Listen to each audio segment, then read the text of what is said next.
જય જીનેન્દ્ર. મંગલાચરણ કરી અને તત્વાર સૂત્રનો સ્વાધ્યાય શરૂ કરીએ છીએ. નમો હરિયંતાણમ, નમો સિદ્ધાણમ, નમો આયર્યાણમ, નમો વજ્રાયણમ, નમો લોહે સર્વસાવણમ.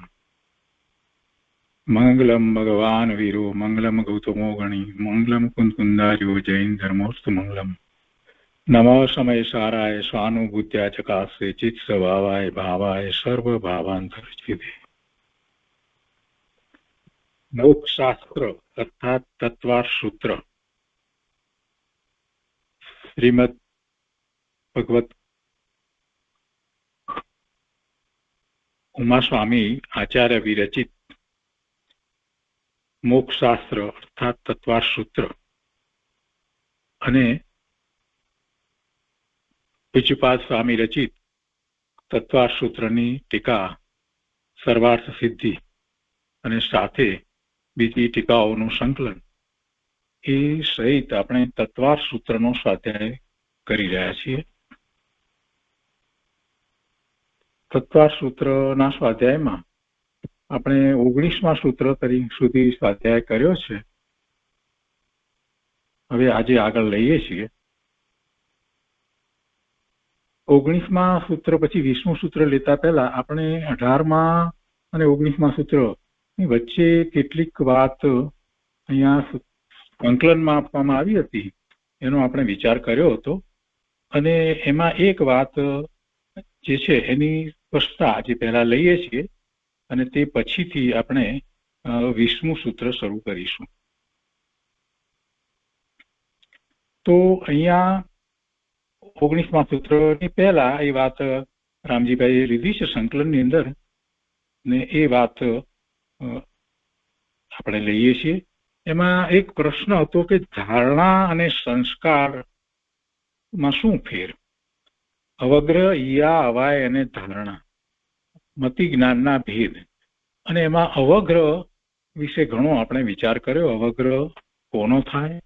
પદાર્થનો અવગ્રહ થાય, ગુણ અને પર્યાય એનો અવગ્રહ નથી થતો એ વાત સમજાવી. કેમ કે જે મતિ જ્ઞાન થાય છે એ ઇન્દ્રિય અને મન દ્વારા થાય છે અને એ કઈ ઇન્દ્રિયો કે મન સીધે સીધું કઈ ગુણ કે પર્યાય સાથે નથી જોડાતું, પરંતુ એ કોઈ પણ વસ્તુ પદાર્થ દ્રવ્ય સાથે જોડાઈ અને જ્ઞાન કરે છે અને એટલે પછી એમાં ગુણ અને પર્યાય એનું ખ્યાલ આવે છે.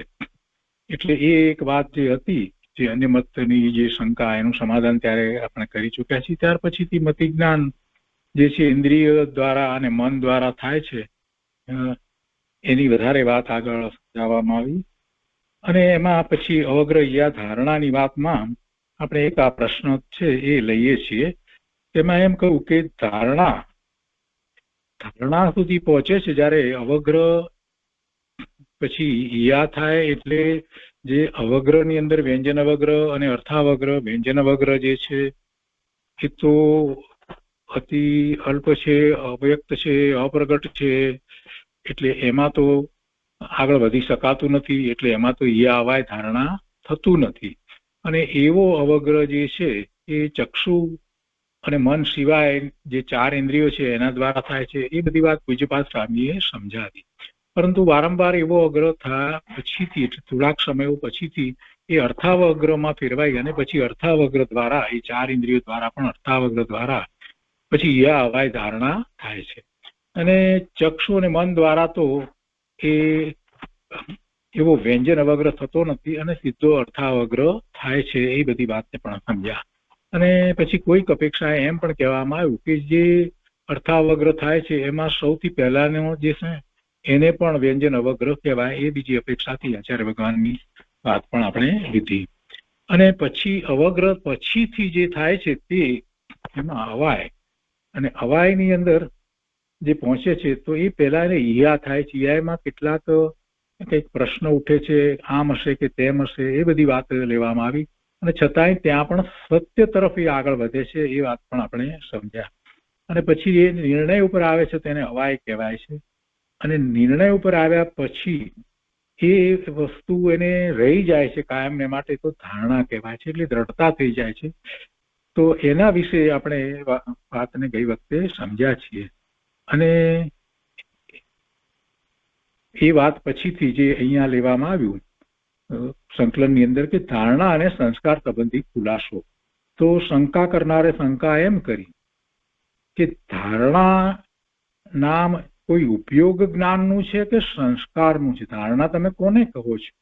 અને એનો ઉત્તર તો આપણે વાંચી લીધો છે અને એ ઉત્તર ફરીથી વાંચી લઈએ છીએ કે ધારણા છે એ ઉપયોગરૂપ જ્ઞાનનું નામ પણ છે. ઉપયોગરૂપ એટલે જેનું લક્ષ કરવામાં આવે છે ત્યારે એને ઉપયોગ કહેવામાં આવે છે. તો ઉપયોગરૂપ જ્ઞાનનું જેનું લક્ષ કરવામાં આવ્યું એનું તો કે છે કે ધારણા એ ઉપયોગરૂપ જ્ઞાનનું નામ પણ છે અને સંસ્કારનું પણ નામ છે. ધારણાને પ્રત્યક્ષ જ્ઞાનમાં ગણી છે.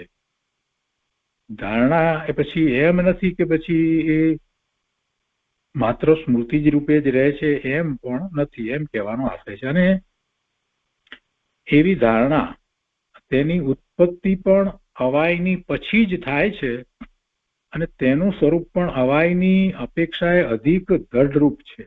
પછી તો દ્રઢતા ઘણી થઈ ગઈ છે. તેથી તેને ઉપયોગરૂપ જ્ઞાનમાં ગર્ભિત કરવું જોઈએ. અને ધારણા થાય પછી જ સ્મરણ થાય, એટલે કે તે ધારણા સ્મરણને ઉત્પન્ન કરે છે. ધારણા સ્મરણને ઉત્પન્ન કરે છે અને કાર્યના પૂર્વ ક્ષણમાં એ કારણ રહેવું જ જોઈએ, માટે તેને સંસ્કાર રૂપ પણ કહી શકાય. જે કાર્ય થાય એની પહેલા એનું કારણ હોય, આ કારણ છે તો એ કાર્ય થાય, નહીતર કાર્ય નથી થતું. એટલે કારણ જ્યારે બતાવવામાં આવે ત્યારે એ એની પૂર્વ ક્ષણમાં હોવું જોઈએ. માટીની પિંડ રૂપ અવસ્થા જે છે એ ઘડો બનવાની અવસ્થાની પહેલા એવી અવસ્થા એની હોવી જોઈએ. એટલે એને આપણે કોઈ અપેક્ષા એક ક્ષણિક કારણ પણ કહીએ છીએ. એટલે આ પ્રમાણે જોઈએ તો એને એવા સંસ્કાર થાય તો એ પહેલા એને ધારણા કરવી જોઈએ. અને ધારણા માટે અહીંયા કહે છે કે તે ધારણા સ્મરણને એ ઉત્પન્ન કરે છે અને ધારણા થઈ છે એટલે પછી એ સ્મરણમાં રહે છે અને કાર્યના પૂર્વ ક્ષણમાં કારણ રહેવું જ જોઈએ, માટે તેને સંસ્કાર રૂપ પણ કહી શકાય છે. હવે આ વાત અહીંયા આટલી કહી છે એટલું યાદ રાખીને હવે આ જે શંકાકારની દલીલ છે ને એને થોડીક સમજીએ, એનાથી થોડુંક આપણને વધારે સ્પષ્ટતા થશે કે શંકાકારે આવી દલીલ કેમ કરી કે ધારણા એ ઉપયોગ જ્ઞાન છે કે સંસ્કાર છે? તો કે છે કે જો સંસ્કાકારના મનમાં શું છે એ દલીલનું કારણ અહીંયા લીધું છે કે જો ઉપયોગરૂપ જ્ઞાનનું નામ ધારણા હોય તો ઉપયોગ તો એક તરફ જ હોય, જ્ઞાન દર્શનનો ઉપયોગ તો કોઈ એક તરફ જ હોય. તો તે ધારણા પછી સ્મરણને ઉત્પન્ન કેવી રીતે કરે? સ્મરણને ઉત્પન્ન ન કરે, કેમ કે ઉપયોગ જે તરફ છે એ તરફ જ રહે છે. તો પછી ધારણા એ સ્મરણને ઉપયોગ કરવા માટે સમર્થ નહીં થાય. કેમ કે કાર્ય કારણરૂપ પદાર્થમાં પરસ્પર કાળનું અંતર રહી શકતું નથી. કેમ કે ધારણા પછીથી તમે સ્મરણની વાત લો છો, સંસ્કાર પડે છે, આ બધી વાત લો છો, તમે તો ઉપયોગરૂપ તો ઉપયોગ જ્યાં સુધી એ રીતે છે ત્યાં સુધી તો પછી એ થાય નહીં. એટલે તમે એમ જો કહેશો કે એ ઉપયોગરૂપ જ્ઞાન છે ધારણા, તો પછી સ્મરણ ઉત્પન્ન થતું નથી. સ્મરણ ઉત્પન્ન એ નહીં કરી શકે, કેમ કે એ ઉપયોગરૂપ છે. ઉપયોગ તો પછી ચાલ્યો જાય, ઉપયોગ બીજી તરફ જાય. એટલે કે છે કે એટલે કાર્ય કારણરૂપ પદાર્થોમાં પરસ્પર કાળનું અંતર રહી શકતું નથી. ધારણા ક્યારે થાય છે અને સ્મરણ ક્યારે? તો તેમાં કાળનું મોટું જ અંતર પડે છે. આ રીતે જો વિચાર કરીએ તો, ને આમ જો વિચાર કરવા જઈએ કે એમાં સ્મરણની વાત લઈએ છીએ તો પછી એ સ્મરણ ધારણા દ્વારા થઈ શકે નહીં. આ જે શંકાકાર છે ને એની દલીલ છે. એને એવી શંકા શા માટે કરી એ તો એનું કારણ રામજીભાઈ એ લીધું છે કે શંકાકારની દલીલ જે છે એ આ રીતે છે. એટલે એને એવી શંકા કરી કે ધારણા કોઈ ઉપયોગ જ્ઞાન છે કે સંસ્કાર છે. જો હવે બીજી રીતે કહે છે કે જો તેને એટલે ધારણાને સંસ્કાર રૂપ માનીએ એટલે આ ઉપયોગ રૂપ નથી એમ એને દલીલ કરી છે. અને હવે બીજી વાત કરે છે કે જો તેને ધારણાને સંસ્કાર રૂપ માની સ્મરણના સમય સુધી વિદ્યમાન માનવાની કલ્પના કરીએ, ધારણાને સંસ્કાર રૂપ માની અને પછી સ્મરણ જ્યાંમાં આવે ત્યાં સુધીનો સમય માં એમ માનવાની કલ્પના કરીએ તો તે પ્રત્યક્ષનો ભેદ થતો નથી. કેમ કે સંસ્કાર રૂપ જ્ઞાન પણ સ્મરણની અપેક્ષાએ મલિન છે. એટલે સ્મરણ ઉપયોગ રૂપ હોવાથી પોતાના સમયમાં તે બીજો ઉપયોગ થવા દેતું નથી. સ્મરણ એ ઉપયોગ રૂપ છે. આપણે જયારે સ્મરણ કરીએ છીએ ત્યારે એ સ્મરણ તરફ જ આપણો ઉપયોગ છે. એટલે સ્મરણ ઉપયોગ રૂપ હોવાથી પોતાના સમયમાં તે બીજો ઉપયોગ થવા દેતું નથી અને પોતે કાંઈક વિશેષ જ્ઞાન ઉત્પન્ન કરે છે. પરંતુ ધારણા સંસ્કાર રૂપ હોવાથી તેના રહેવા છતાં પણ અન્ય અનેક જ્ઞાનો ઉત્પન્ન થતા રહે છે. ધારણા સંસ્કાર રૂપ માનીએ છીએ કે છે તો પણ બીજા અનેક જ્ઞાન, બીજી રીતે બધું જ્ઞાન તો થઈ શકે છે ને. અને સ્વયં તે ધારણા તો અર્થનું જ્ઞાન જ કરાવી શકતી નથી, એટલે પદાર્થનું જ્ઞાન જ કરાવી શકતી નથી. આવી જાતની એને શંકાકારે શંકા કરીને પ્રશ્ન કર્યો કે ધારણા નામ ઉપયોગનું તમે માનો છો કે સંસ્કારનું? અને એનો પછી આપણે આ સમાધાનમાં ઉત્તર સમજ્યા કે ધારણા ઉપયોગરૂપ જ્ઞાનનું નામ પણ છે અને સંસ્કારનું પણ નામ છે. અને એ વાતને આ રીતે આપણે સમજ્યા છીએ. અને એ પછીની વાત જે છે એ આપણે વાંચનમાં લીધી છે. તો એમાં કહે છે કે 4 ભેદોની વિશેષતા, અને વિશેષતામાં શું છે? એક વાત તો એ છે કે ક્રમ એમ જ હોય. 4 ભેદ કહેવામાં આવ્યા, અવગ્રહ, ઈયા, અવાય અને ધારણા. એને ભેદ નથી કહેવા. ભેદ કહેવા કરતા એને આપણે ક્રમ કહીએ એ બરાબર છે. કેમ કે ભેદ એટલે 4 જુદા જુદા સ્વતંત્ર એમ પાડી દઈએ તો ગમે ત્યારે ગમે તે એમ થઈ જાય. તો આપણે એને ક્રમમાં, એ ભેદ ખરા પણ એ ક્રમમાં છે. ક્રમ છે જ્ઞાન, મતિ જ્ઞાન કરવાનો એક ક્રમ છે. એટલે એ રીતે જ આપણે એને લેવાના છે. અને એમાં બીજી રીતે અહીંયા તો વાત લેવી છે કે એમાં એ મતિ જ્ઞાનના ભેદ કહેવામાં આવ્યા, એનું સ્વરૂપ ઉત્તરોત્તર તરતમ વધારે શુદ્ધ હોય છે. એટલે અવગ્રહ કરતા ઈયામાં કંઈક વધારે ખ્યાલ આવે છે, ઈયા કરતા અવાયમાં વિશેષ એટલે નિર્ણય થાય છે. એટલે કે છે કે તેનું સ્વરૂપ ઉત્તરોત્તર તરતમ વધારે શુદ્ધ હોય છે. અને તેને પૂર્વ જ્ઞાનનું કાર્ય સમજવું જોઈએ. પૂર્વ જ્ઞાનનું કાર્ય એટલે પૂર્વે જે અવગ્રહ તરીકે જે જ્ઞાન થયું એ ઈહા જે છે એને માટે એ કારણ થાય. ઈહા થવાનું કારણ શું? ઈહા થવાનું કારણ અવાય હોય નહીં, ધારણા હોય નહીં. ઈહા થવાનું કારણ અવગ્રહ જ હોય. અવગ્રહ હતો એટલે એટલું જ્ઞાન થયું તો આગળ ઈહા થઈ.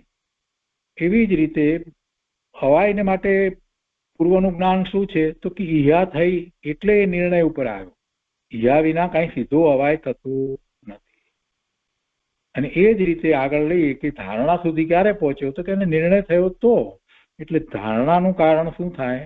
અવાય થાય.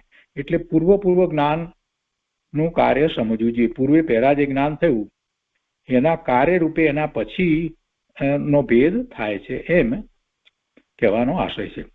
આગળ કહે છે કે એક વિષયની ઉત્તરોત્તર વિશેષતા તેના દ્વારા જાણવામાં આવે છે.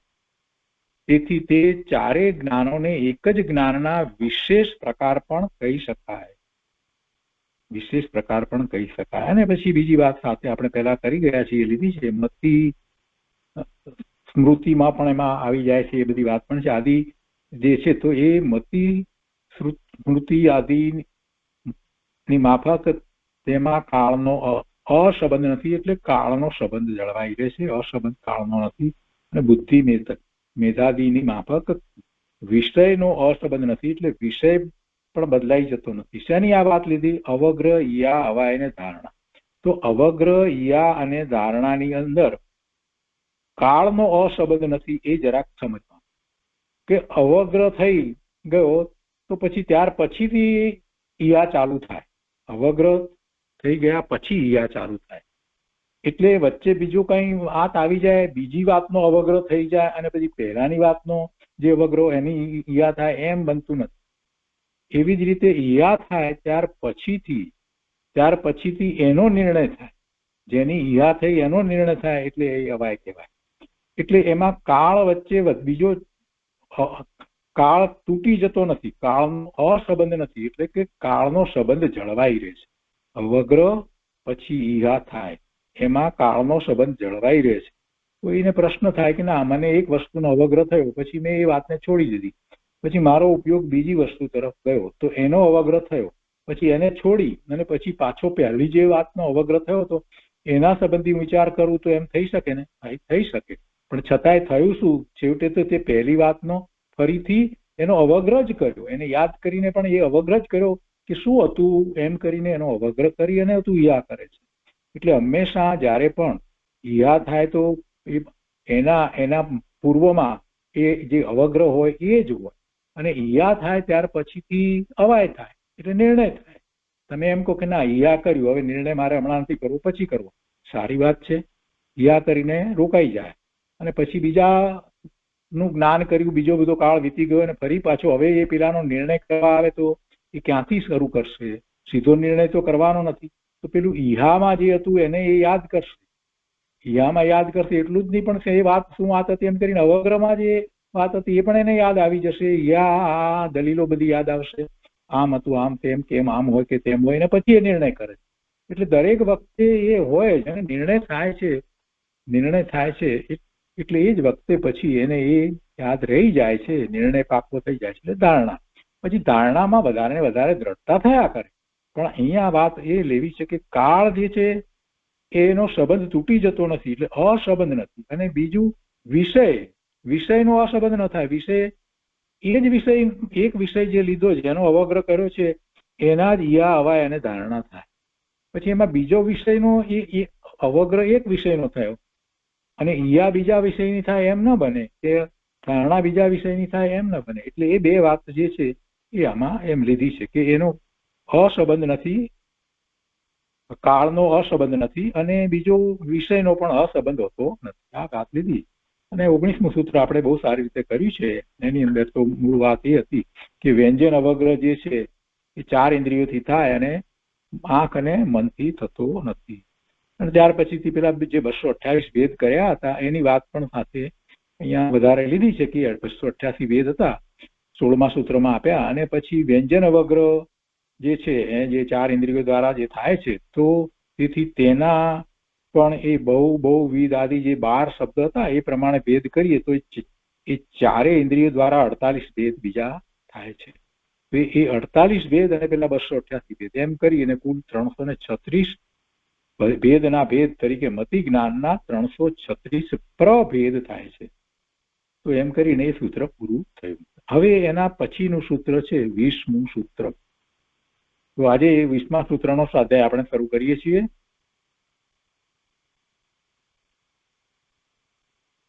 શ્રુતમ મતિ પૂર્વમ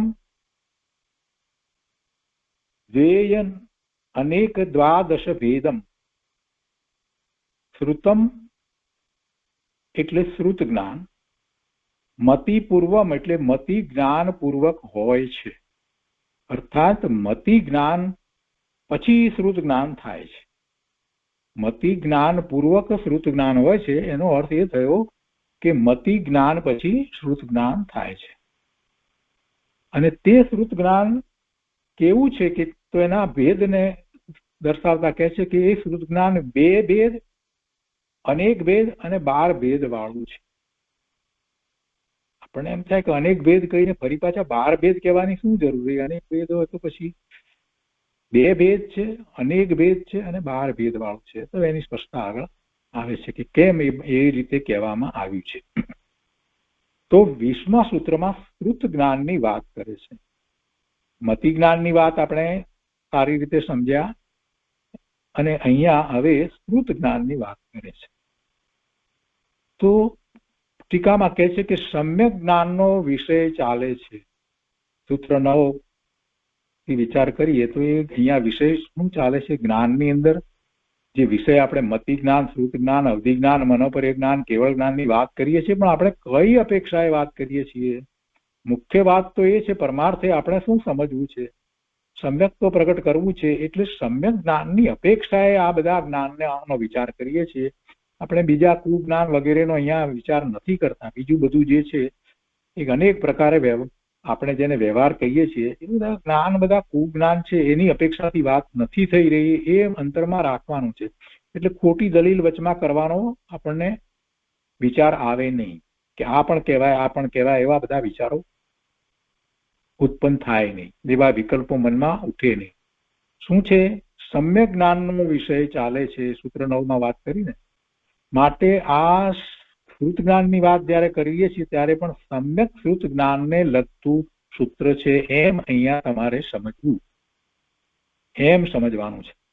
મિથ્યા શ્રુત જ્ઞાન સંબંધમાં પછી આગળ વાત આવશે કે મિથ્યાત્વની વાત આવશે, મિથ્યા જ્ઞાન વગેરેની, તો એમાં શ્રુત જ્ઞાન કઈ રીતે છે 31મા સૂત્રની અંદર એની વાત આવે છે. અહીંયા વિષય જે ચાલી રહ્યો છે તે સમ્યક જ્ઞાનનો વિષય ચાલે છે, એટલે મતિ જ્ઞાન અને પછી જે શ્રુત જ્ઞાન, તો એમાં પણ આપણે સમ્યકની જ વાત કરી રહ્યા છીએ. આ એક બહુ મહત્વની વાત છે. અને એનું કારણ એ આવે છે કે અહીંયા જયારે શ્રુતની વાત કરી છે તો દ્રવ્ય શ્રુત જે ભગવાનની વાણી 12 અંગ ને 14 પૂર્વની જે વાત કરવામાં આવી છે એ લેવામાં આવી છે. એટલે કોઈને પણ પ્રશ્ન થાય કે તમે તો આ શ્રુત જ્ઞાનની વાતની અંદર આવી આ જ વાત લીધી, બીજી તો કોઈ વાત લીધી જ નહીં. એટલે પહેલેથી જ અહીંયા સ્પષ્ટતા કરી દીધી કે જો ભાઈ, અહીંયા આપણે તો સમ્યક જ્ઞાનનો વિષય ચાલે છે અને એ અપેક્ષાએ જયારે વાત કરતા હોય શ્રુત જ્ઞાનની અને એમાં પછી દ્રવ્ય શ્રુતની વાત કરીએ તો એ યથાર્થ છે, વિષય જ છે. એટલા માટે અમે એ દ્રવ્ય શ્રુત તરીકે 12 અંગ અને 14 પૂર્વ જે છે એની વાત આમાં આગળ લીધી છે. એટલે એ વખતે ત્યાં આ પ્રશ્ન જ ન થાય. અને એવો પ્રશ્ન જે છે તે કરી અને એનું સમાધાન પણ કરવામાં આવ્યું છે. સરવાર સિદ્ધિની અંદર એવો પ્રશ્ન કરીને પણ સમાધાન કરવામાં આવ્યું છે કે તમે આટલી જ વાત કરી. શ્રુત જ્ઞાન તો આખું વિશાળ છે, જે ઉપયોગ 12માં જાય છે અને મિથ્યાત્વ સહિત જે અનેક પદાર્થોનું જે જ્ઞાન કરે છે, ખોટી માન્યતાઓ કરે છે, ખોટી શ્રદ્ધા કરે છે, બધું જે કંઈ કરી રહ્યું છે એમાં પણ એને ભલે ખોટો મિનિંગ સમજાય છે તો એ બધું પણ શ્રુત જ્ઞાન થાય છે ને. તો કહ્યું કે ભાઈ એ વાત હમણાં તું રહેવા દે, એની અત્યારે વાત નથી. અહીંયા વિષય જ આખો સમ્યક જ્ઞાનનો ચાલે છે. એટલે આ પહેલા જ વાત મૂકી દીધી છે અને પછી એ જે સરવાર સ્થિતિમાં તો એને શંકા તરીકે લઈ અને સમાધાન તરીકે આપ્યું છે, પણ અહીંયા તો પહેલી એની સ્પષ્ટતા આપી જ દીધી છે. તો હવે બીજી વાત લે છે કે શ્રુત જ્ઞાન. તો પહેલા તો શ્રુત જ્ઞાનને સમજવું પડશે ને. શ્રુત જ્ઞાન કોને કહેવાય? શ્રુત જ્ઞાનનો એક અર્થ થાય છે સાંભળેલું જ્ઞાન, એવો પણ અર્થ થાય છે, નથી થતો એમ નથી. પણ પરમાર્થે જે શ્રુત જ્ઞાનનો અર્થ કરવામાં આવે છે એ શું છે? તો કે જે મતિ જ્ઞાન દ્વારા જે કંઈ આપણને ગ્રહણ થયું છે, જે જ્ઞાન ગ્રહણ થયું છે મતિ જ્ઞાન દ્વારા, એનો મિનિંગ સમજાવો, એનો અર્થ સમજાવો, એના સંબંધી વિશેષ વિચારણા જે થાય છે, જે સ્મરણ સહિતની અને એનો અર્થ વગેરે સમજાય છે, તો એ શ્રુત જ્ઞાન છે. એ વાત અહીંયા કરે છે. તો કે મતિ જ્ઞાનથી ગ્રહણ કરવામાં આવેલા પદાર્થથી, એટલે પદાર્થ ગ્રહણ કરે છે એટલે શું ગ્રહણ કર્યું છે તો એના સંબંધીનું જ્ઞાન છે. તો મતિ જ્ઞાનથી ગ્રહણ કરવામાં આવેલા પદાર્થથી તેનાથી જુદા પદાર્થને ગ્રહણ કરનારું જ્ઞાન શ્રુત જ્ઞાન છે. હવે એમાં વ્યાખ્યા આ રીતે લીધી કે જે ગ્રહણ કરવામાં આવ્યું છે એ તો મતિ જ્ઞાનમાં છેવટે અવગ્ર યા હવાય અને ધારણા સુધી તો કર્યું છે. તો પછી એમાં આગળ શું થાય છે? તો કે એના દ્વારા બીજું જ્ઞાન થાય છે એમ કેવું છે. અહીંયા લીધું ને કે મતિ જ્ઞાનથી ગ્રહણ કરવામાં આવેલા પદાર્થથી તેનાથી જુદા પદાર્થને ગ્રહણ કરનારું જ્ઞાન શ્રુત જ્ઞાન છે. એટલે મતિ જ્ઞાન જે છે એ જ્ઞાન જે છે એ આધાર લીધો અને એમાં જે કાંઈ સમજાયું છે એના ઉપરથી બીજું જે જ્ઞાન થાય એને શ્રુત જ્ઞાન કહેવામાં આવ્યું છે. એના ઉપરથી, એટલે તેનાથી ઉપરથી થાય છે એટલે પાછું એ જુદા પદાર્થને ગ્રહણ કરનારું જ્ઞાન શ્રુત જ્ઞાન છે. એ દ્રષ્ટાંત દ્વારા સમજાયું છે. પહેલું દ્રષ્ટાંત લીધું છે કે સદગુરુનો ઉપદેશ સાંભળી આત્માનું યથાર્થ જ્ઞાન થવું, તેમાં ઉપદેશ સાંભળવો તે મતિ જ્ઞાન છે. ઉપદેશ સાંભળવો એ મતિ જ્ઞાન છે. અને પછી વિચાર કરી આત્માનું ભાન પ્રગટ કરવું તે શ્રુત જ્ઞાન છે. આ ઉદાહરણ આપ્યું છે, સમજવા માટે ઉદાહરણ આપ્યું છે. એટલે એમાં પછી દલીલો કરવાની જરૂર નથી. સમજાવવું છે કે ભાઈ મતિ જ્ઞાન દ્વારા શ્રુત જ્ઞાન થાય છે એમ સમજાવવું છે. અને એમાં જયારે તમે જે સાંભળ્યું એ શ્રી ગુરુનો ઉપદેશ સાંભળ્યો, એ તો સાંભળવું થયું, અને એ દ્વારા જે જ્ઞાન થયું એ મતિ જ્ઞાન છે. એ મતિ જ્ઞાન છે. તો આત્મા વિશેનો વિષય એમાં ચાલતો હતો. તો એ આત્માનું યથાર્થ જ્ઞાન થવું, ઉપદેશ સાંભળીને આત્માનું યથાર્થ જ્ઞાન થવું, તો એ આત્માનું યથાર્થ જ્ઞાન કેવી રીતે થાય છે એ જરાક વિચાર કરીએ તો ખ્યાલ આવે. સાંભળ્યું એ તો શું હતું? વાણી હતી, કાન દ્વારા સાંભળવામાં આવ્યું, અને સામે આંખ દ્વારા કદાચ શાસ્ત્ર હતું એટલે જોવામાં પણ આવ્યું. આત્મા અનંત ગુણનો પિંડ છે, આવું એક વાક્ય સાંભળ્યું અને વાંચવામાં આવ્યું. આ મતિ જ્ઞાન થયું. અને એને આપણે એને અવગ્રહ યા અવાય ધારણાપૂર્વક કે હા, આ આપણે એક પ્રકારે અવાય પ્રમાણે એવો નિર્ણય પણ કરીએ, વારંવાર એ વાતને સાંભળીએ છીએ તો કે આત્મા અનંત ગુણનો પિંડ છે, એટલો નિર્ણય કર્યો. પછી બીજી વાત આવી, ગુણોનો વિચાર કરવામાં આવે, એની વાત પણ આવી. પણ એ બધા દ્વારા છેવટે શું થયું? છેવટે શું થયું? તો કે આત્માનું જ્ઞાન થયું, આત્માનું યથાર્થ જ્ઞાન થયું કે આત્મા કેવો છે. આ આત્મા કેવો છે. ગુણોની વાત કરી તો ગુણોનો વિસ્તાર કરવામાં આવ્યો. પૂજ્ય ગુરુદેવે 47 શક્તિનું વર્ણન કર્યું. તો એ દ્વારા આપણને શું થયું? આપણને આત્મા આવો છે એવું જ્ઞાન થયું, એવું જ્ઞાન થયું. પેલું સાંભળ્યું જે કંઈ હતું, જુદું સાંભળવામાં આવ્યું હતું, એ બધું જે હતું એ મતિ જ્ઞાન તરીકે લીધું. અને એના ઉપરથી આપણને જે થયું અંદરમાં, કેમ કે એની સાથે આપણે કેટલીક વિચારણા વગેરે કરી, કાંઈક સ્મૃતિમાં હતું એને પણ જોડ્યું, એ બધીને અંતે છેવટે આપણને તો આત્માનું યથાર્થ જ્ઞાન થયું. તો એવું આત્માનું યથાર્થ જ્ઞાન થવું, એમાં એ ઉપદેશ જે છે એ સાંભળ્યો એટલે થયું. તો એ ઉપદેશ જે છે એ તો મતિ જ્ઞાન છે. અને પછી વિચાર કરી અને આત્માનું ભાન પ્રગટ કરવું એ શ્રુત જ્ઞાન છે, કે આ જ આત્મા છે. એ જે વાત ઉપર આવીએ, કેમ કે ઉપદેશની અંદર આત્માની જે વાત કરવામાં આવી, જુદી જુદી અપેક્ષાથી જુદી જુદી રીતે કરવામાં આવી, એ બધાનું સંકલન કરવું, વિશ્લેષણ કરવું, સ્મૃતિમાં રહેલી બીજી વાતને એની સાથે જોડવી, આ બધું થાય છે. એ બધું કાર્ય જે છે તે શ્રુત જ્ઞાનમાં થાય છે. હવે આગળ બીજી રીતે પણ બીજું ઉદાહરણ આપીને સમજાવ્યું છે કે શબ્દથી ઘટ આદિ પદાર્થનું જાણવું, તેમાં ઘટ એ શબ્દ છે, ઘડો અથવા ઘટ એ શબ્દ સાંભળવો તે મતિ જ્ઞાન છે. ઘટ શબ્દ સાંભળ્યો, આપણે શબ્દ સાંભળ્યો ઘટ, ઘટ, અને તે ઉપરથી ઘડા પદાર્થનું જ્ઞાન થવું તે શ્રુત જ્ઞાન છે. એનો વિચાર થવો કે ઘડો એટલે આવો ગોળ હશે, માટીનો હશે, એની અંદર પાણી કે બીજી કોઈ પણ લિક્વિડ કે કોઈ પણ બીજું ઘણું બધું ભરી શકાય, આપણે કહીએ છીએ તો એ રીતે. અને જે એની અંદર જે કંઈ ભરવામાં આવે એ પ્રમાણે એને નામ પણ કેટલીક વાર વ્યવહારથી આપવામાં આવે, પાણીનો ઘડો ને ઘીનો ઘડો ને આ બધું કેવું તરત જ બધું કરીએ છીએ. તો એ બધું ક્યાં થાય છે? એ કોણ કરે છે? ઘડો ઘટ એ તો મતિ જ્ઞાન થયું. તો કે આ બધું જે થાય છે એ શ્રુત જ્ઞાન છે. એ શ્રુત જ્ઞાન છે. તો પદાર્થનું જ્ઞાન તે શ્રુત જ્ઞાન છે. એટલે મતિપૂર્વક શ્રુત છે એ વાત તો અહીંયા આપણે સમજી રહ્યા છીએ. આગળ મતિ જ્ઞાન છે, કેમ કે શ્રુત જ્ઞાન કાર્ય કરશે તો એને એ શ્રુતને કરવા માટે વિશેષપણે એનો મિનિંગ સમજવા માટે કંઈક વસ્તુ તો જોઈશે ને. તો એ મતિ જ્ઞાન છે એમ કહેવાનો અહીંયા આશય છે. મતિ જ્ઞાનમાં તો આપણે જે અવાય અને પછી નિર્ણય કર્યો છે એ વાત પણ આવી જાય, ધારણા કરી છે, ધારણા સુધી લઈ ગયા છે એ વાત પણ આવે. પણ પછી જયારે શ્રુત જ્ઞાન દ્વારા એ ધારણાને પણ આપણે વિશેષ રૂપે તપાસીએ છીએ, પરીક્ષા કરીએ છીએ, અને પછી જે આગળ વધીએ છીએ, આ બધું ક્યાં થાય છે? એ શ્રુત જ્ઞાનમાં થાય છે. એ શ્રુત જ્ઞાનમાં થાય છે. આપણે ચિંતન કરીએ છીએ એ ક્યાં થાય છે? એ શ્રુત જ્ઞાન દ્વારા થાય. હવે આગળ એના પછી ત્રીજું ઉદાહરણ આપ્યું છે કે ધુમાડાથી અગ્નિનું ગ્રહણ કરવું, તેમાં ધુમાડો આંખે દેખી જ્ઞાન થયું, એ તો મતિ જ્ઞાન છે. આપણે તો ધુમાડો જોયો, આંખથી દેખાયો ધુમાડો, બસ આટલી વાત હતી મતિ જ્ઞાનમાં. અને એ મતિ જ્ઞાનમાં અવગ્રહ યા હવાય અને ધારણા સુધી આપણે પહોંચીએ છીએ ત્યારે એ ધુવાડો છે. શું છે? ધુવાડો જ લાગે છે. ધુવાડો છે કે બીજું કંઈક છે?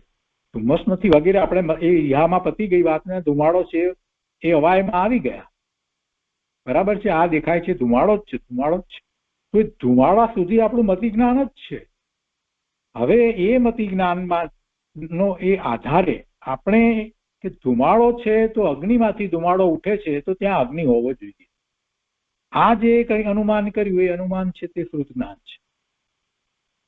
ધુમાડાથી અગ્નિનું ગ્રહણ કરવું એટલે કે અગ્નિ સંબંધીનું જે આપણે જ્ઞાન કરીએ છીએ તો કે ધુમાડાથી થાય છે ના, ધુમાડાથી મતિ જ્ઞાન તો ધુમાડાનું જ થાય. આ ધુમાડો, બસ એટલી જ વાત છે, એટલી જ વાત છે. તમે બાળકને માત્ર કહ્યું કે આને ધુમાડો કહેવાય અને પછી બીજી વખતે પાછો ધુમાડો થયો તો શું છે તો ધુમાડો, પછી આગળ વાત નહીં કરે. પણ તમે એને આગળ શીખવાડો કે જો ધુમાડો થાય એ અગ્નિમાંથી થાય, અગ્નિ બતાવો અને એમાંથી ધુમાડો નીકળતો દેખાય, તો પછી બાળકને હવે નેક્સ્ટ ટાઈમ તમે ધુમાડો કહેશો તે તરત જ બોલશે કે અગ્નિ હશે ત્યાં. આ એવી રીતે સમજવાનું છે. જ્યાં સુધી એને મતિ જ્ઞાન તરીકે લઈએ છીએ ત્યાં સુધી અનુમાનો નથી થતા. તો અનુમાન જે થાય છે એમાં બીજું સાથે સ્મૃતિ વગેરે જે કંઈ છે તે પણ જોડાય છે અને એ આખું શ્રુત જ્ઞાન થાય છે કે આ અહીંયા અગ્નિ હોવો જોઈએ એવું અનુમાન થાય છે. તો ધુમાડાથી અગ્નિનું ગ્રહણ કરવું તો અગ્નિ છે એમ એવું જ્ઞાન જે થયું તો એમાં ધુમાડો આંખે દેખાયો તો એ જ્ઞાન થયું તે મતિ જ્ઞાન છે. અને ધુમાડા ઉપરથી અગ્નિનું અનુમાન કરવું તે શ્રુત જ્ઞાન છે. હવે આગળ, એક માણસ વહાણ એવો શબ્દ સાંભળે છે એ મતિ જ્ઞાન છે. પૂર્વે વહાણના ગુણો સાંભળ્યા અથવા વાંચ્યા હતા એને પહેલા કોઈ વખતે, તો તે સંબંધી વહાણ શબ્દ સાંભળી અને જે વિચારો ઉત્પન્ન કરે છે તે વિચારો શ્રુત જ્ઞાન છે. સ્મૃતિમાં પડ્યું હોય જે કંઈ સાંભળેલું બધું એની સાથે જોડીને વહાણ એટલે આમ હશે, તો એ બધું જે છે એ બધું એ બધા વિચારો વગેરે શ્રુત જ્ઞાન છે. એટલે વાત શું આવી કે એક ઉપરથી બીજાનું જ્ઞાન કરે.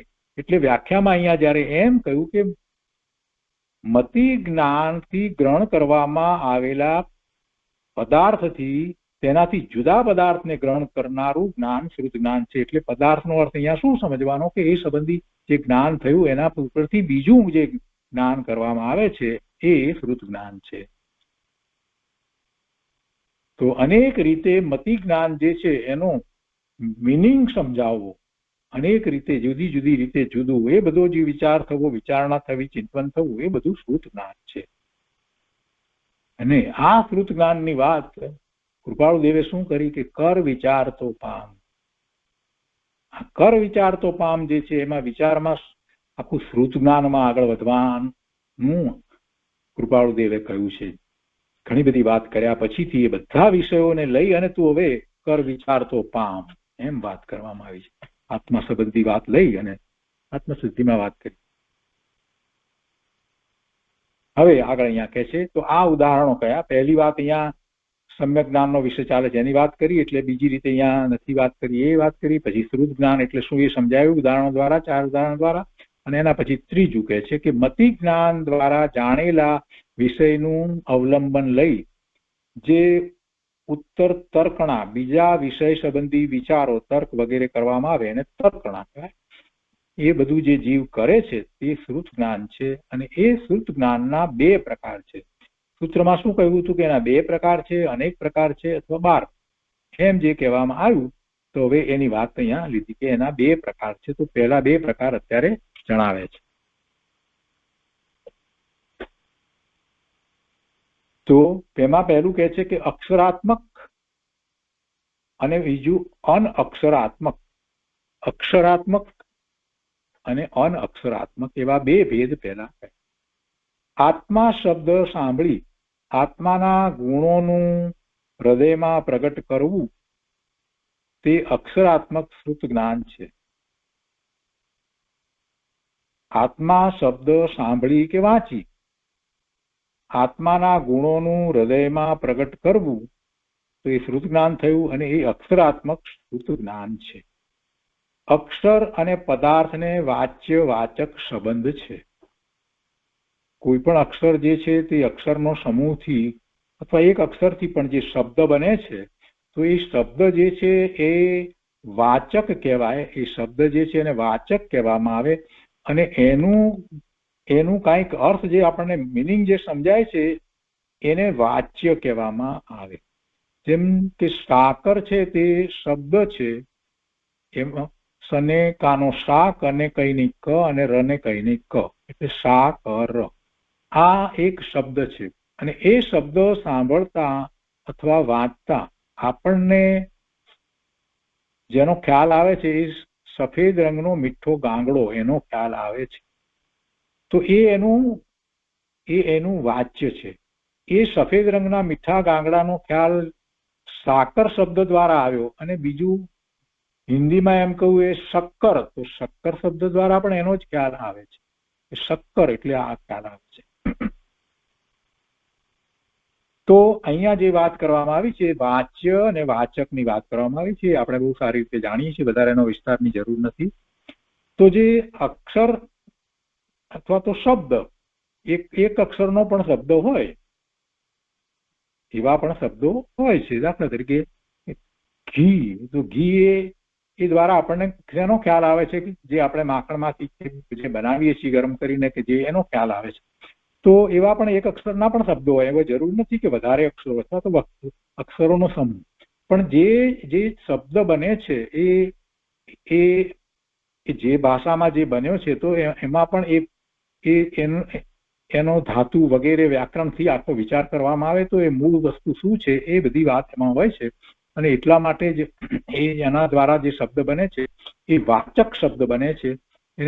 એ વાચક શબ્દ દ્વારા આપણને એનું વાચ્ય ખ્યાલમાં આવે છે. એટલે કોઈ અક્ષરોની ગમે તેમ રચના જે છે એને શબ્દ કહેવામાં આવતો નથી. અને એટલા માટે જે શબ્દ છે એને શાસ્ત્રમાં કોઈ અપેક્ષાએ શબ્દ ભ્રમ એમ પણ કહેવામાં આવ્યું છે. શબ્દ ભ્રમ એટલે એ દ્વારા આપણને વાચ્યનું જ્ઞાન થાય છે. તો વાચક તે શબ્દ છે તેનું જ્ઞાન તેનું જ્ઞાન મતિ જ્ઞાન છે અને તેના નિમિત્તે જે વાચ્યનું જ્ઞાન થયું એ શ્રુત જ્ઞાન છે. એટલે સાકર શબ્દ એ વાંચવામાં આવે, સાંભળવામાં આવે એ મતિ જ્ઞાન છે. અને એના દ્વારા એ આપણને પેલો સફેદ રંગનો ગાંગડો, મીઠો ગાંગડો જે છે એ ખ્યાલમાં આવ્યો, એ એનું વાચ્ય છે. તો એ વાચ્યનું જ્ઞાન થયું એ શ્રુત જ્ઞાન છે. હવે કહે છે કે પરમાર્થે જ્ઞાન કોઈ અક્ષર નથી. પરમાર્થે જ્ઞાન એ કોઈ અક્ષર નથી. અક્ષર તો જડ છે. કોઈને એમ થાય કે આ રીતે તમે વાચ્યની વાત કરો છો તો દરેક માટે એવા અક્ષર તો અક્ષર જ હશે જ્ઞાનમાં, અક્ષર વિના જ્ઞાન ન થઈ શકે. તો કહેવાનો આશય એ છે કે એમ નથી. જ્ઞાન તો છેવટે જ્ઞાન જ છે.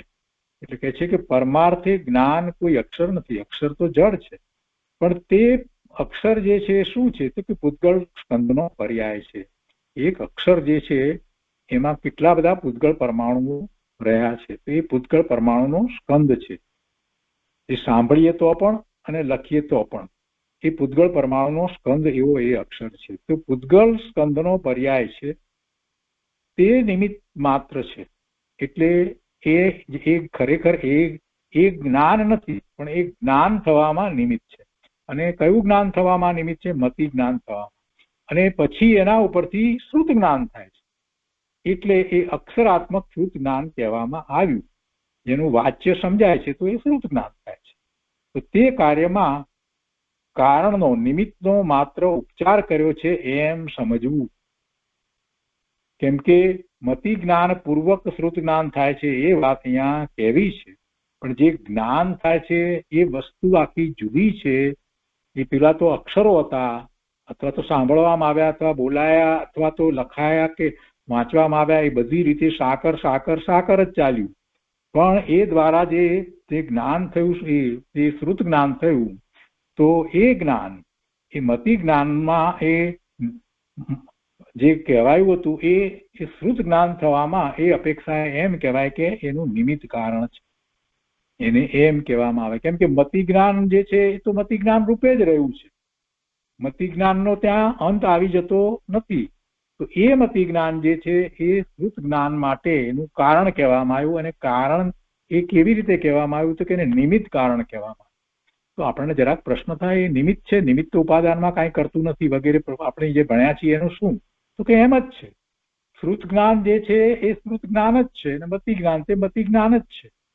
પણ મતિ જ્ઞાન પૂર્વક શ્રુત જ્ઞાન થાય છે એમ જે કહેવામાં આવ્યું છે ત્યારે પણ વસ્તુ સ્વરૂપ એવું જ છે કે શ્રુત જ્ઞાન થવું એ એક પ્રકારનો વિશેષ સામર્થ્ય છે, એ ઉઘાડ છે.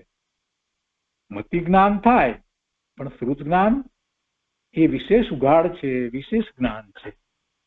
કેટલાય પદાર્થોને આપણે જોઈએ છીએ તો કઈ બધાના વિશેનું જ્ઞાન થઈ જતું નથી, શ્રુત જ્ઞાન નથી થતું. એટલે એ જે શ્રુત જ્ઞાન જે છે તે મતિ જ્ઞાન પૂર્વક થાય છે, છતાં પણ એ જ્ઞાનનો વિશેષ ઉઘાડ છે. અને એવો વિશેષ ઉઘાડ કોને થાય છે? તો કે છે કે જેને શ્રુત જ્ઞાનાવર્ણીય કર્મ જે છે એનો એ પ્રમાણે ક્ષયોક્ષમ વર્તે છે એને થાય છે. મતિ જ્ઞાનમાં મતિ જ્ઞાનાવર્ણીય કર્મનો ક્ષયોક્ષમ છે નિમિત્ત તરીકે, અંતરંગ નિમિત્ત તરીકે, અને આમાં શ્રુત જ્ઞાનાવર્ણીય કર્મનો જે છે એનો ક્ષયોક્ષમ એટલે એટલો ક્ષય થયો છે, એટલો ઉઘાડ છે, એટલે શ્રુત જ્ઞાનનો એટલો ઉઘાડ છે.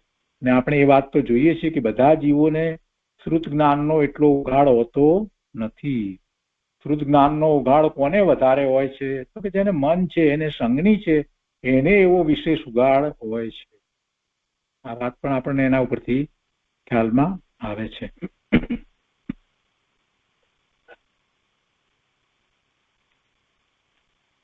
તો અહીંયા હવે આગળની વાત કહે છે કે એ રીતે શ્રુત જ્ઞાન છે તે શું છે? એ જ્ઞાનનો ઉઘાડ છે. તો કે છે કે શ્રુત જ્ઞાન તે જ્ઞાન ગુણનો પર્યાય છે. તે થવામાં મતિ જ્ઞાન નિમિત્ત માત્ર છે. શ્રુત જ્ઞાન પહેલા જ્ઞાન ગુણનો મતિ જ્ઞાન રૂપ પર્યાય હોય છે. જો પર્યાય અપેક્ષાએ વાત લઈએ તો આપણને આખો વિચાર કરીએ તો આપણને મતિ જ્ઞાન થયું તો એવી મતિ જ્ઞાનની પર્યાય થઈ, એ પણ જ્ઞાનની જ પર્યાય છે. અને એના નિમિત્તે પછી આગળ શ્રુત જ્ઞાન થયું તો શ્રુત જ્ઞાનની પર્યાય થઈ છે. આ બધું ઝડપથી બધું ચાલે છે. અહીંયા તો આખું સૂક્ષ્મતાથી વર્ણન કરી અને સમજાવવામાં આવ્યું છે. આખી વસ્તુ જે છે એને સમજાવવામાં આવી છે. જેમ કે આપણે માઇક્રોસ્કોપમાં જોઈએ તો આપણને સૂક્ષ્મ બધી વસ્તુઓનો ખ્યાલ આવે કે આમાં શું છે. આપણે સાયન્સમાં આ બધું માઇક્રોસ્કોપમાં જોઈને શા માટે ભણીએ છીએ? અહીંયા કોઈને પ્રશ્ન થાય કે આટલું બધું અમને શા માટે કહેવાની જરૂર છે, એનો પ્રયોજન શું છે? તો મેડિકલની અંદર આપણે માત્ર દવા જ કરવી છે તો એટલી સીધી દવા જ સમજાવવામાં આવી હોત તો શું વાંધો હતો?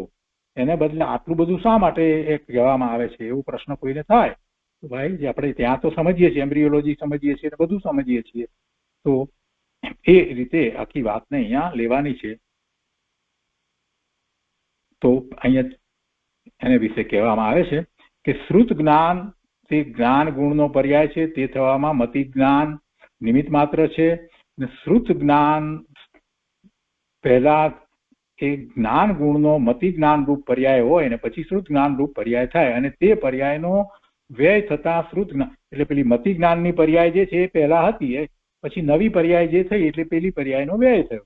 એ તો આપણે જાણીએ છીએ કે એક પર્યાયનો વ્યય થાય ત્યારે જ બીજી પર્યાય થાય. તો હવે નવી પર્યાય જે જ્ઞાનની થઈ એ શ્રુત જ્ઞાન રૂપે પ્રગટે છે. તેથી મતિ જ્ઞાનનો વ્યય શ્રુત જ્ઞાનનું નિમિત્ત છે એમ પણ કહી શકાય અપેક્ષાથી. એટલે એ અભાવરૂપ નિમિત્ત છે. એ પેલો મતિ જ્ઞાનનો ની પર્યાયનો અભાવ થયો ત્યારે શ્રુત જ્ઞાનની પર્યાય થઈ. એટલે કે મતિ જ્ઞાનનો જે વ્યય થાય છે તે શ્રુત જ્ઞાનને ઉત્પન્ન કરતું નથી. અભાવ થયો એ ઉત્પન્ન નથી કરતું, પણ જયારે મતિ જ્ઞાન હતું એ નિમિત્ત થયું છે. સ્પષ્ટતા એ કરવી છે. નહીતર કોઈ વસ્તુ કોઈ એમ જ પકડીને બેસે કે અભાવ કરો તો જ થાય, અભાવ કરો એમ કહેવાનો આશ્રય નથી. પણ એ વખતે પહેલા એ મતિ જ્ઞાનની પર્યાય હતી ને એક સમયમાં બે પર્યાય જ્ઞાનની બે પર્યાય એક સમયમાં હોતી નથી એમ સમજાવવું છે. એટલે અહીંયા વાત કરી છે. પણ એ કઈ અભાવ છે એ ઉત્પન્ન કરતું નથી. એ અભાવરૂપ નિમિત્ત છે. એટલે કે મતિ જ્ઞાનનો જે વ્યય થાય છે તે શ્રુત જ્ઞાનને ઉત્પન્ન કરતું નથી. શ્રુત જ્ઞાન તો પોતાના ઉપાદાન કારણે ઉત્પન્ન થાય છે. અને મતિ જ્ઞાનથી શ્રુત જ્ઞાન અધિક વિશુદ્ધ હોય છે. અને એ વખતે અંતરંગ નિમિત્તનો વિચાર કરીએ તો શ્રુત જ્ઞાનાવરણી કર્મની પ્રકૃતિ જે છે એનો કંઈક અંશે વધારે ક્ષય થયો છે, ક્ષયોક્ષમ એવો ઉઘડ્યો છે. તો આજનો સ્વાધ્યાય અહીંયા સુધી રાખીએ છીએ. હવે એના પછી પ્રશ્ન અને ઉત્તર છે એ બધું આપણે આવતા સ્વાધ્યાયમાં લઈશું.